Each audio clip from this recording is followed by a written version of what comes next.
will hide you in plain sight if you can remove your preference and your perspective and your politics and put his purpose and his priority at the forefront of your life. God hides his deliverers even if it's inside insecurity, because God sees who you're becoming and not who you're hiding. In Exodus, he hid Moses in the palace. He was raised by Pharaoh. He was raised in the house of the oppressor, and he was raised in the very place that he would free his people from. This system designed to destroy Hebrew children funded, educated, and protected Hebrews' future liberator. God hid Joseph in the prison to prepare him for the palace. He positioned him for power in the pit before people even realized who Joseph was.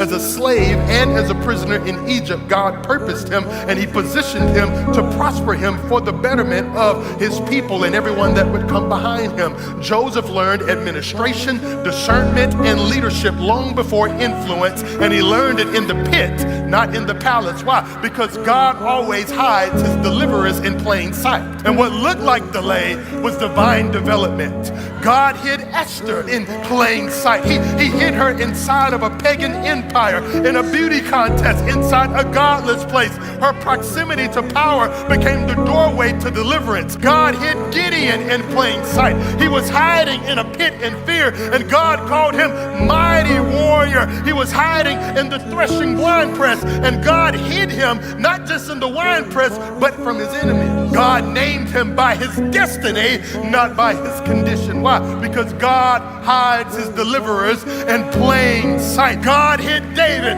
on the side of a mountain as he was tending to the sheep, and he anointed him as king. In the fields, he was a shepherd, but on the throne, he was the king, because God hides his deliverers in plain sight. Israel's next king wasn't overlooked by God, only by people, because God hides kings where faithfulness matters most. Most of the time, faithfulness matters when no one else can see it. And if you have not already picked this up by scripture or by your own life, God hides deliverers inside of broken stories. God hid Samuel inside of a dysfunctional house. He raised him around a corrupt religious system, and inside Eli's dysfunctional priesthood, God elevated and raised Samuel, and God planted a prophetic voice where leadership had failed. And this is what I've learned about God when I look at the life of Samuel. God plants reformers inside of decaying institutions. Your past does not disqualify you from your purpose.